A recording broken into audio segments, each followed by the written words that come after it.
రేపే జేఎన్యూనగరం కాలనీలో రేపు సాయంత్రం 5 గంటలకి శంఖారావం లోకేష్ బాబు ఏదైతే పూరించారో అదేవిధంగా చంద్రబాబు నాయుడు గారు ఏదైతే 6వ తారీఖు నుంచి ప్రజాగళం మొదలు పెడుతున్నారో దీన్ని స్ఫూర్తిగా తీసుకొని చంద్రబాబు నాయుడు గారు ముఖ్యమంత్రి కావడానికి, తెలుగుదేశం జనసేన ప్రభుత్వం అధికారంలో రావడానికి, చంద్రబాబు నాయుడు గారు పవన్ కళ్యాణ్ గారి నాయకత్వాన్ని బలపరచడానికి మేమందరం కూడా కలిసి ముందుకెళ్తాం.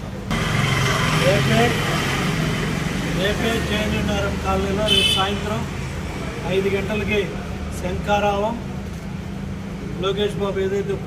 పూరించారో అదేవిధంగా చంద్రబాబు నాయుడు గారు ఏదైతే 6వ తారీఖు నుంచి ప్రజాగళం మొదలు పెడుతున్నారో దీన్ని స్ఫూర్తిగా తీసుకొని చంద్రబాబు నాయుడు గారు ముఖ్యమంత్రి కావడానికి, తెలుగుదేశం జనసేన ప్రభుత్వం అధికారంలో రావడానికి, చంద్రబాబు నాయుడు గారు పవన్ కళ్యాణ్ గారి నాయకత్వాన్ని బలపరచడానికి మేమందరం కూడా కలిసి ముందుకెళ్తాం.